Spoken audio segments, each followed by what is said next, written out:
Ladies and gentlemen, welcome to another episode of Multiverse Matchups. Before we get started, don't forget, Ivy Talks Podcast Network, we have a subscriber giveaway. The 1st and 15th of every month, we will select a random subscriber to win $50. All you have to do is subscribe to the channel, comment on any video. No negative comments will not get you entered. And via PayPal or Cash App, we will send you $50. Just make sure you have an email or some form of contact in your YouTube bio, and that's it. 1st, 15th of every month, a random subscriber will be selected to win $50. So let's get straight into it. Today, we have a matchup of cosmic universal proportions. Two massively dominant, universally dominant characters that are going to go head to head in this matchup. So we're going to get straight into it. We have Galactus versus Anti-Monitor. I feel like Galactus is a little more known than the Anti-Monitor. Anti-Monitor, I believe, is DC. Galactus is Marvel. So we're going to get straight into it and see what we're going to, how we're going to break down this matchup. Galactus, the Devourer of Worlds. Height, it varies. He can change his height from being a human size all the way to being the size of planets. He eats planets. He's just bigger than planets, as a matter of fact. Weight, again, scales differently. Power type, cosmic entity. Basically means he just has the power cosmic, which is just this base form of his powers. Origin story. Originally, Galen of T, a scientist from the universe before the Big Bang, he merged with the sentience of the cosmos during the birth of the current universe. Reborn as Galactus, he becomes a fundamental cosmic constant, the devourer of worlds. To survive, he must consume planetary energies, making him both a destroyer and a balance of the Marvel cosmos. Neither purely good nor evil, Galactus is a force of nature shaping the destiny of the universe. Basically, he just eats planets. He has to stay fed. If he's not fed, he's weaker. When he's fully fed, he's at his strongest. And that just comes down to him eating planets. Grading scale out of 100. Strength, 100. Okay? 100. That's all you got to know. Speed, 100. 100. Instantaneous travel across galaxies, not bound by physical law. Flexibility and agility, 95. Durability, 100. Can withstand multiversal attacks, only defeated when starving or weakened. Durability 100, stamina 100, limitless so long as fed. So fed at his peak, he can fight for however long he needs to. Healing factor 100, generated from near death states, even abstract level damage. Longevity 100, he's immortal, existed since before the universe. Combat 95, wills the power cosmic and near limitless creativity. Intelligence 100, cosmic knowledge, technology beyond comprehension. Overall grade 98. Notable powers and abilities: power cosmic, near infinite manipulation of matter, energy, souls, and fundamental forces. Energy projection, beams capable of destroying planets, stars, or entire systems. Matter manipulation, reshape or transmute reality at will. Size and shape shifting, alters from across planetary to abstract scales. Cosmic awareness, knowledge of the universe fabric and balance. Herald empowerment, grants a fraction of his power to heralds, just like the Silver Surfer. And immortality, cannot truly die while the universe exists. Notable feats: fought 4 Celestials simultaneously, unleashing multiversal level destruction. Celestials are, how do I describe Celestials? Celestials are like these universal beings that are born from planets. It's really hard to explain. Just know that they are very, very, very powerful cosmic level beings, and he fought 4 of them all at the same time. Destroyed entire star system with a fraction of his energy. Resisted the ultimate nullifier, an artifact that can erase all realities. So with an artifact that can erase all reality, he's able to resist being erased from reality, because he existed before the universe. He's existed before reality even happened. So he's able to resist the ultimate nullifier. Held his own against eternity and infinity, abstract entities representing all existence. So eternity and infinity are literally the universe itself. He was able to hold his own against these entities that are the embodiment of the existence of the universe, the existence of reality. and created and empowered heralds like Silver Surfer, each capable of planetary to stellar feats. So he can create armies of heralds. They're called Heralds of Galactus.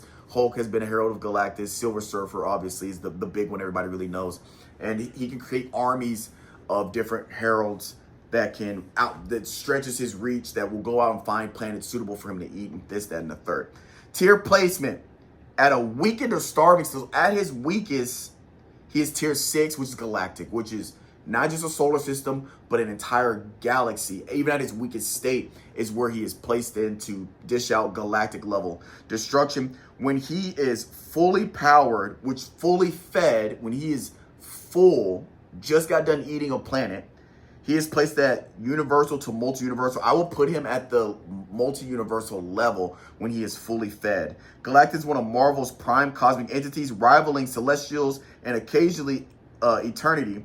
His only limitation is hunger. When fed, he approaches abstract level omniversal status. So when he's fed, he's like an abstract being. Abstract beings are like one above all, the beyonder. People that exist outside of reality, they're just these abstract concepts. They're basically just concepts. They exist outside of the space-time continuum, and that's what makes them abstract.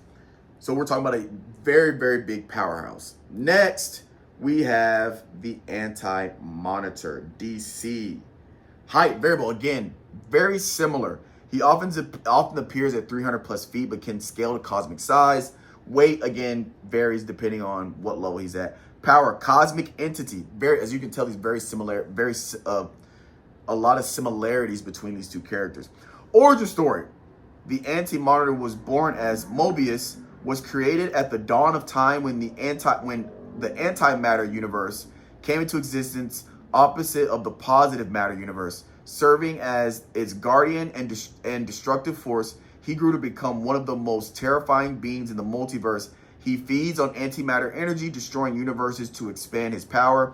His clash with the Monitor and the heroes of the DC universe accumulated in the Crisis on Infinite Earths, where he threatened the entire multiverse with annihilation.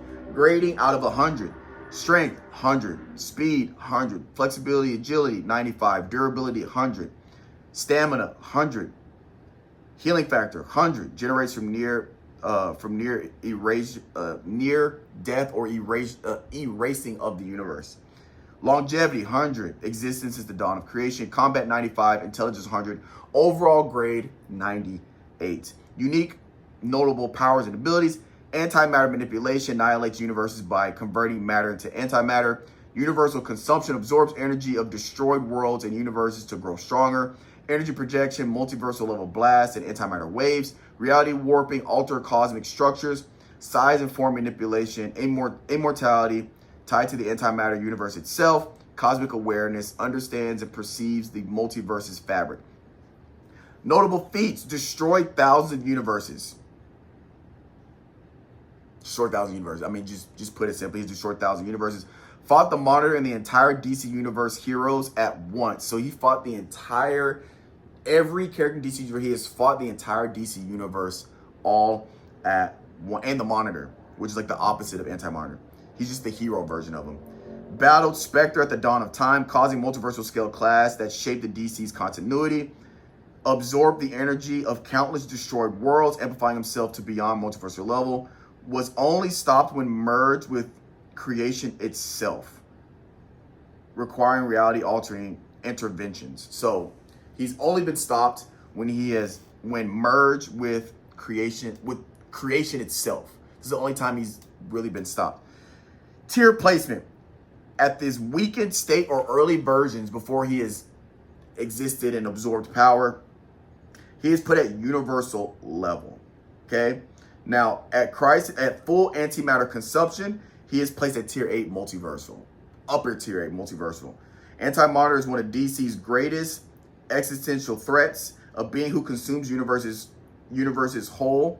At peak, he rivals entities like Spectre, presence agents, and only stopped by full multiversal intervention. So he's only stopped when there's an intervention on a multiversal scale. So again, he's only been stopped by these conceptual beings that exist outside the space-time continuum. So the matchup, Galactus's advantages: power, cosmic reality manipulation, energy projection, and matter control, can empower heralds to extend his reach. Durable enough to fight celestials and resist the ultimate nullifier. A cosmic constant present balance in the universe. Scale from stellar universal depending on feeding state. Anti-monitor's advantage: anti-matter energy destroys and consumes entire universes. Historically multiversal threat, can absorb energy of destroyed worlds, grow exponentially. Battles cosmic abstract specter monitor on equal footing. Doesn't weaken from hunger like Galactus. Keeps scaling with destruction. So that's the big key in this matchup, is he doesn't scale down with hunger. Once he's absorbed his power stays there. And as he absorbs more, it keeps going up and it never scales back down. Galactus is almost kind of like humans, where when we have fuel in the tank and when we're eating right, you've eaten, you got the carbs in you, you got the energy, so you're able to perform. Eventually you get hungry and you get weaker, you're not as strong, and you have to refuel your body. Galactus has to keep refueling to stay at the top. So once he eats, he's up here. Over time, his power dips down. He has to eat again. That's going to be the key difference in this matchup. So with that being said,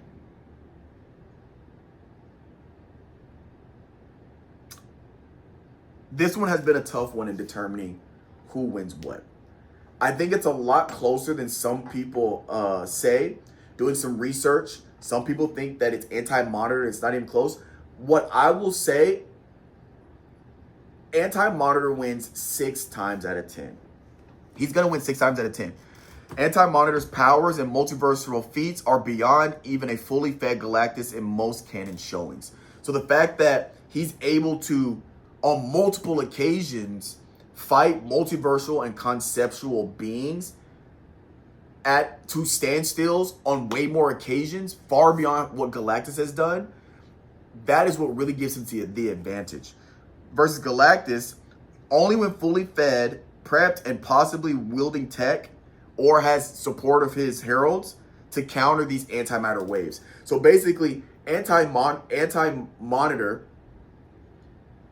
can manipulate the universe. So let's say they're fighting in a neutral universe, not Marvel universe, not DC universe. It's a neutral universe.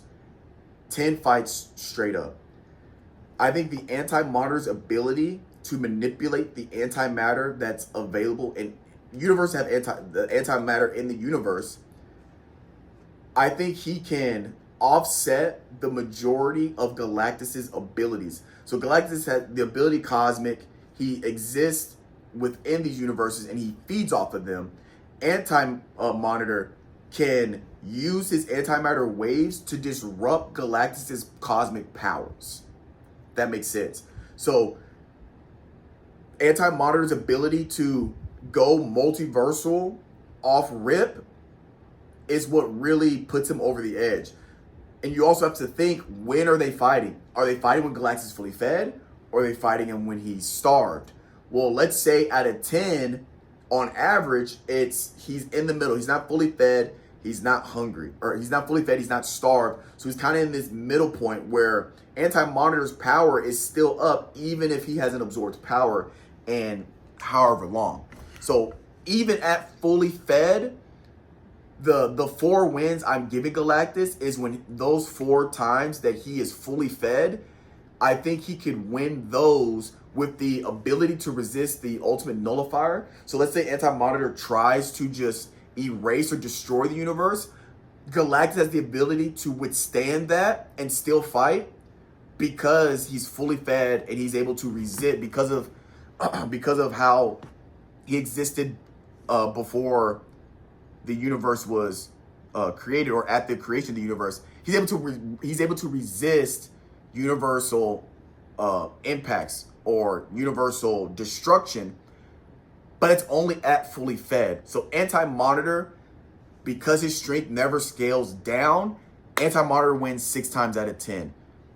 Galactus's biggest weak point is his scaling down, especially if they're prolonged fights and he has to continue to use energy to counter Anti-Monitor to withstand being erased, and Galactus using his power cosmic. The more energy he outputs, he loses that and has to consume more planets.